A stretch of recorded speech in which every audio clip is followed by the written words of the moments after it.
इश्क कीता सो जगदा मोल मियां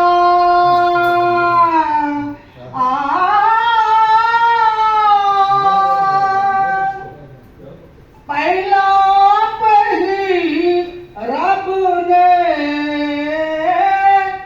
इश्क कीता हो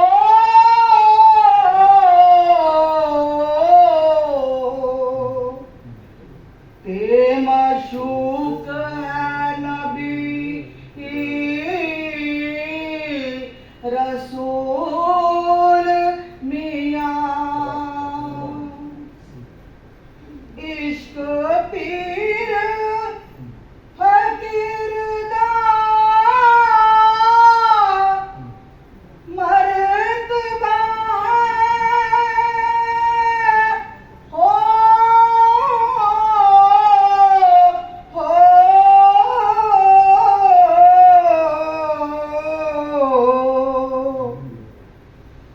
मर्द इश्क दा भला रसूल मियां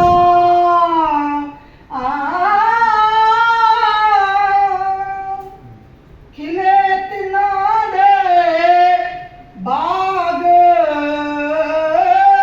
कलूब अंदर हो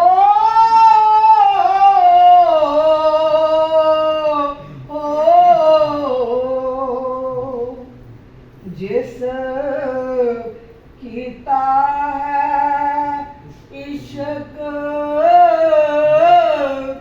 कबूल मियां।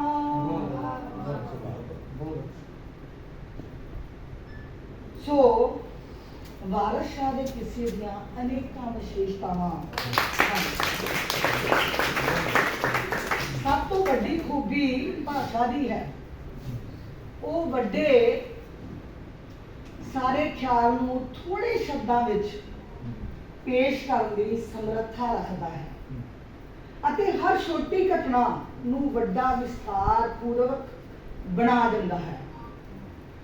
बोली मुहावरेदार सरल ते ठेठ है अते हर वड्डे कोमल भाव नूं प्रगटाउण दी वो योग्यता रखदा है। उसदे ना केवल हीर रांझे की प्रीत गाथा नूं इस नवा रूप दे के इस नूं पंजाबियां दे दिलां दी अमर धड़कन बनाया है, सगों पंजाबी किस्सा काव्य नूं एक नवी दिशा, एक नवा सोच अते एक नवी शैली दिती। जां पंजाबी विच रोमांचक कविता दी नवें शिखर ਜਿਹੜੇ ਉਹਨੇ ਕਾਇਮ ਕੀਤੇ ਹਨ। सो ਅੱਜ ਇਸ ਅਦਾਰੇ ਵੱਲੋਂ ਵਾਰਿਸ ਸ਼ਾਹ ਨੂੰ ਫਿਰ ਯਾਦ ਕਰਦਿਆਂ ਮੈਂ ਤੁਹਾਨੂੰ ਸਾਰਿਆਂ ਨੂੰ ਇੱਕ ਤਾਂ ਮੁਬਾਰਕ ਦਿੰਦੀ ਹਾਂ। ਦੂਸਰਾ ਅਸੀਂ ਉਧਰਲੇ ਪੰਜਾਬ 'ਚ ਚੰਡੀਗੜ੍ਹ ਜਾਂ ਦਿੱਲੀ ਵਿਖੇ ਵਾਰਿਸ ਸ਼ਾਹ ਦੀ ਸ਼ਤਾਬਦੀ ਮਨਾ ਰਹੇ ਹਾਂ ਤਾਂ ਅਸੀਂ ਉਚੇਚੇ ਤੌਰ ਤੇ ਇਹੀ ਸੁਨਾਹ ਲੈ ਕੇ ਆਏ ਹਾਂ ਕਿ ਆਓ ਕਿਉਂ ਨਾ ਇਹ ਸਾਰੇ ਪ੍ਰੋਗਰਾਮ ਇਹ ਸ਼ਤਾਬਦੀਆਂ ਇਕੱਠੀ ਮਨਾਈਏ, ਆਪਣੇ ਵੱਡਿਆਂ ਨੂੰ ਯਾਦ ਕਰੀਏ।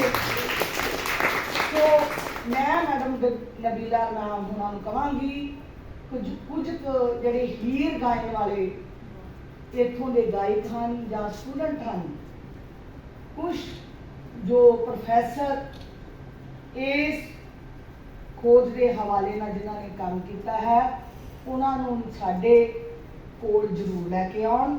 ਅਸੀਂ